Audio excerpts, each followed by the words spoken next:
Okay, Assalamualaikum semua dan hai. Tuan-puan ada sijil TTT tapi tak pernah digunakan? Alah, ruginya kalau tak boleh jadi macam trainer kami.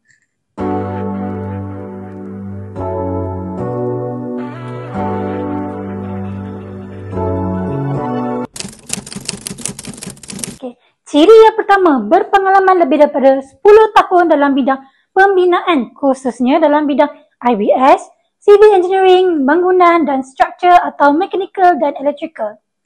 Okey, yang kedua, tuan-puan wajib mempunyai sijil Train the Trainer TTT dan diakreditasikan sebagai HRDC Trainer.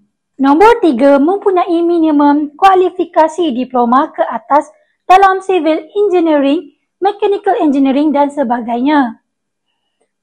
Dan yang terakhir, berumur 35 tahun hingga ke 55 tahun. Jadi tuan-puan ada tak ciri-ciri yang saya sebutkan tadi?